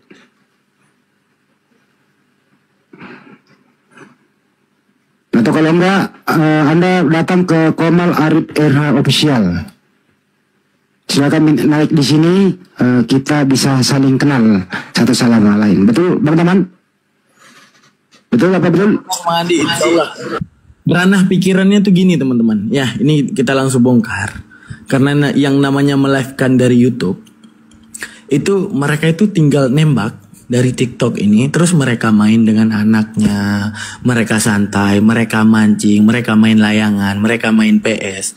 Sedangkan Bang Juma di atas dicaci, sedangkan Bang Juma di atas dimaki, sedangkan Bang Juma ya memusatkan dirinya untuk kemudian membela agama kita, membela nabi kita, membela hak kita sebagai muslim. Bang Juma yang merasakan semuanya. Lalu kemudian orang datang mengambil manfaatnya doang. Tanpa izin. Kira-kira gimana hati kita? Seandainya dia izin dengan Bang Zuma karena menghargai daripada usaha Bang Zuma. Bang Zuma izin ya. Saya suka ini, saya punya teman-teman. Mereka suka banget dengan dakwah Bang Zuma. Saya coba syiarkan ya. Nah itu oke. Sekarang kita lihat. Apakah mereka yang mensyiarkan mereka dimaki? Enggak. Apakah kemudian mereka saat itu juga mencari bahan untuk membentengi agama? Tidak. Hanya mengambil keuntungan saja. Itu yang paling penting teman-teman. Kalau seandainya ada izin daripada humas kita Bang Handi, ya oke, nggak jadi masalah. Setidaknya kita sesama muslim itu izin gitu. Udah lanjut. Kayak gini Bang Daman, kayak saya nih, wah YouTube-nya aja belum ada, saya udah pamit sama Gurunda, nanti saya ikutan ya ini supaya uangnya bisa dibagi-bagi ke netizen juga pasti kena tuh. Ke netizen kalau follow saya di YouTube, insya Allah kebagian biar cuma donat atau apa, terus narasumber yang perlu begitu kan mestinya kan, benar nggak? Jadi berbagi, orang kita nggak ngapa-ngapain, cuma tinggal ngidupin channel YouTube doang, benar nggak? Begitu nggak barengan? Tuh, jadi dakwah kita tuh bermanfaat buat semua orang, jangan buat diri sendiri. Kedengeran nggak sih suaraku? Atau hilang nih?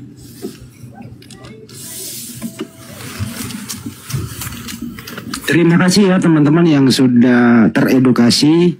Di sana saya baru baca komen-komennya. Alhamdulillah sebagian teredukasi bahwa mereka sudah mengakui dan baru tahu malam ini ternyata yang dia tonton selama ini bukan channelnya Bang Juma. Sekian lama begitu. Artinya apa teman-teman? Jadilah penonton yang bijak, tontonlah channel yang Anda kenal. Apabila nggak kenal, tanya aja di sana, tanya sendiri. Coba teman-teman yang ada di live chat saya tanya. Kalian ketik semua yang ada di situ. Siapakah yang punya channel ini? Ayo ngomong.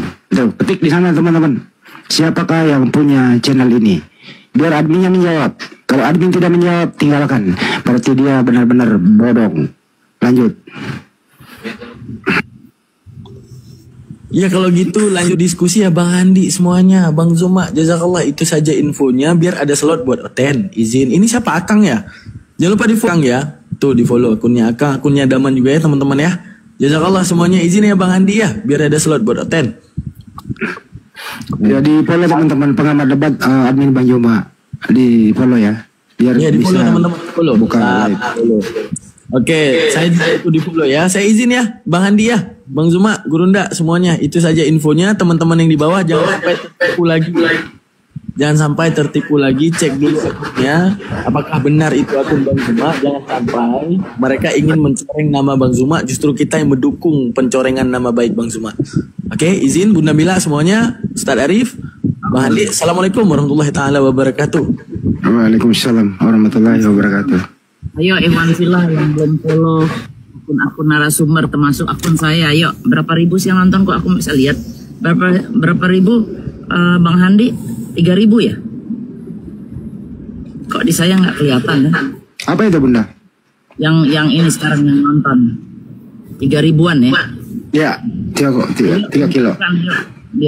Biar kita ditombak satu, tumbuh lagi kan cuma kalian yang bisa membangun ini.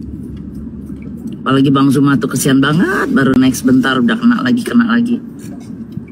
Ayo Iwan Villa please. Tuh, kalau udah pakai kata-kata please itu berarti kita begging. Lanjut, Bang Handi. Syukuran banyak, Masya Allah banyak.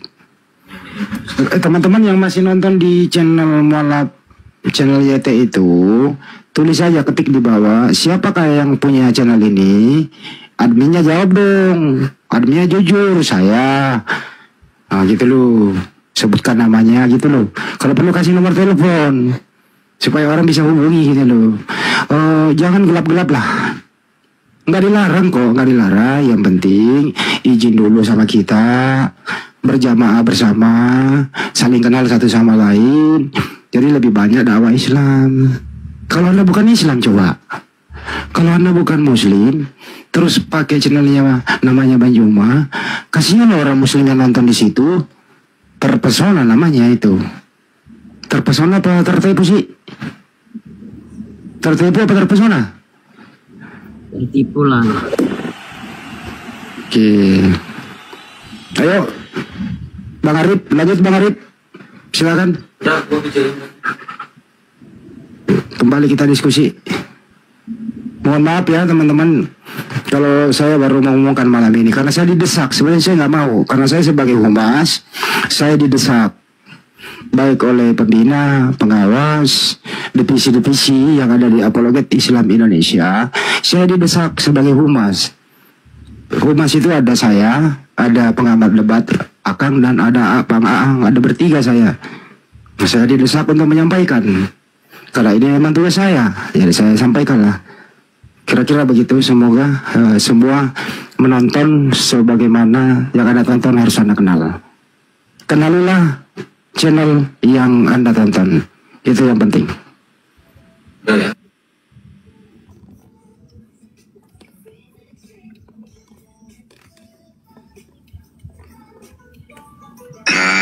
Ikrar mengikrarkan.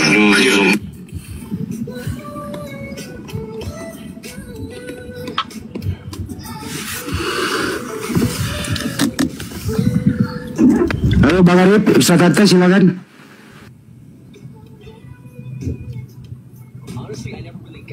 Memang kalau mau dakwah tuh banyak cobaan. Banyak ini apa namanya, nyamuk-nyamuk berterbangan mendekati lebah-lebah, mau mendekati madu, tapi cara yang salah. Apalagi Kristen ini benar-benar dia cari koin ya. Di situ aja kita udah ngeliat tuh apa juga mereka makan demi perut.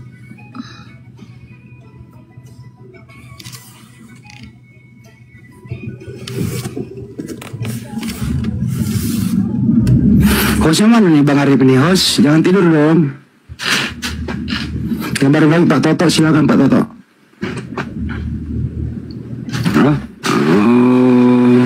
Pak Toto nggak kelihatan, ganti ya. Kayaknya pusing. Yang moderator naikin lagi dong, yang mau diskusi siapa gitu.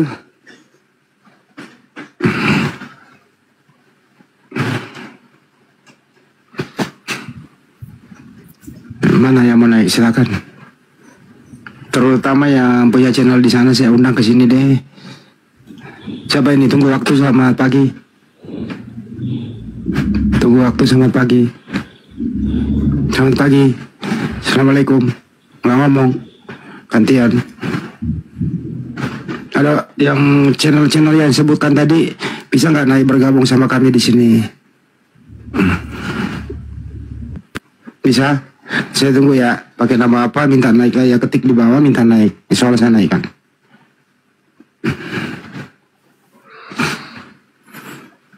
Driver turbo, silakan. Driver turbo, silakan. Berisik bang. Bang. Coba turun.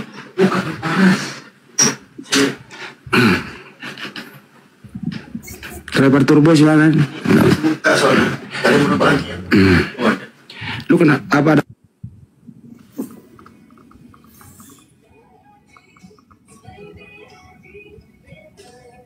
Hilang orangnya.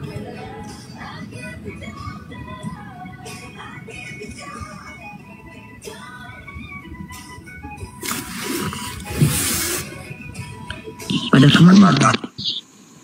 Makan aku. Oh, Ustaz Tata lagi makan. Ayo Iwan, nunggu Ustaz Tata. Mana Oten yang naik?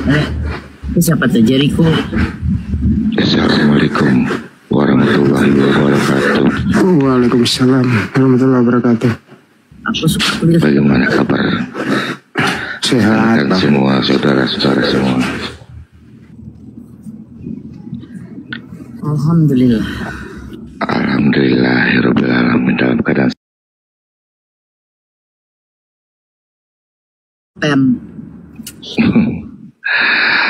enggak Bang. Pas ingat, Ya. oh iya, ini ikan asin baru saya ingat. Oh ya, Muslim. Terima kasih saya bisa bergabung di channel ini dan juga ya perkenalkan, saya memang setelah saya melihat Bang Zuma dengan caranya berdakwah, saya sangat kagum dan juga saya sangat senang. Ya, alhamdulillah banyak saudara-saudara kita yang memang dari salah menjadi lurus, dari yang memang akhlaknya tidak baik jadi baik. Syukur alhamdulillah. Tolong dilanjutkan. Cuman saya kalau boleh saya memberikan saran cuma satu aja kepada Bang Zuma ketika memberikan arahan ataupun ceramah terhadap rekan-rekan atau saudara-saudara kita yang masih di jalan yang salah, agar kalimatnya maaf ya kalau saya salah, saya minta maaf yang sebesar-besarnya, agar itu kalimat yang satu yang saya kutip itu ketika Bang Zuma, maaf ya kalau saya salah, ketika Bang Zuma mengatakan playernya itu ya kata-kata kelamin seseorang itu agak gak enak didengar gitu. Saya minta maaf ya, kalau bisa jangan diucapkan kembali. Hanya itu, saudara-saudaraku, begitu. Kalau poinnya apa Bang? Begini Bang, pada saat Bang Zuma memberikan ceramah, kemudian sangat menggebu-gebu ya, kemudian Bang Zuma mengatakan sempat yang aku ikuti ya, kemudian Bang Zuma mengatakan kalimat yang gimana ya, gak enak didengar yang aku dengar, seperti maaf ya, aku ulangi, lermu itu yang dia sempat mengucapkan. Bang Zuma nggak pernah mengucapkan itu loh Bang? Ya, pernah. Ya, pernah yang dia sempat berdebat dengan pendeta siapa ya, aku juga lupa. Begitu. Sehingga ya aku sih sebagai saudara seiman mungkin gak enak ya didengar seperti itu. Hanya itu aja. Maaf ya kalau aku salah.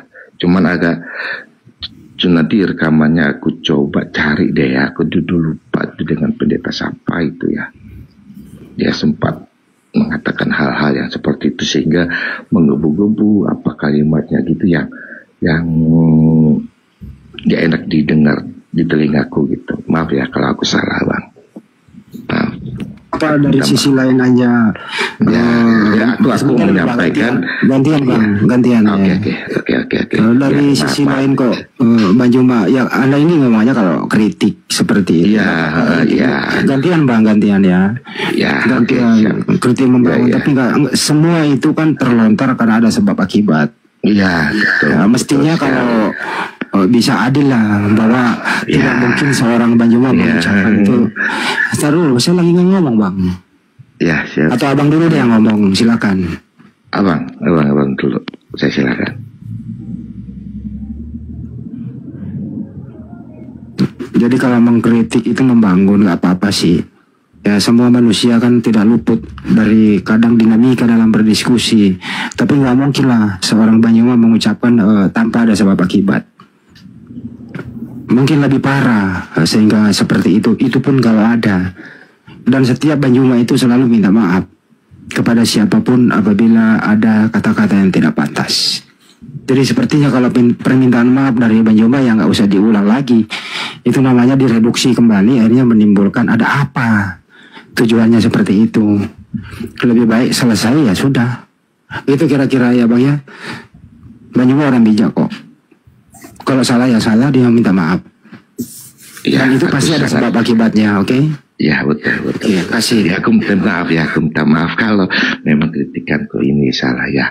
Memang saya sangat bangga sekali mempunyai Bang Juma, saudara seperti Bang Juma, sangat bangga sekali. Insya Allah amal kebaikannya Allah menerima, dan juga ya kritikan dari Bang Juma, saran Bang Juma kepada saudara-saudara kita yang di jalan yang salah, Allah tetap ridhoi amal dan kebaikannya Bang Juma. Insya Allah. Amin ya rabbal alamin. Jadi lanjut Bang, masih lanjut. Cukup ya Bang ya. Siap, terima kasih Bang. Nggak ada salamnya Bang, supaya kita balas salam. Iya, assalamualaikum Bang Juma. Bagaimana kabar Bang Juma? Waalaikumsalam warahmatullahi wabarakatuh. Terima kasih ya Bang. Iya, salam. Maksudnya dari awal salam dulu gitu, supaya orang nggak curiga tuh. Masa dimintain salam baru mengucapkan salam, gimana sih abangku ini ya? Aku aja pikir ya. Tanpa dimintain salam, kalau muslim itu ucapan aja, itu kan wajib. Kecuali orang lagi debat, ada diskusi baru naik, ya diam dulu aja. Ada salah-salah nanti ngomong baru. Ini kan enggak begitu. Ya wes lah,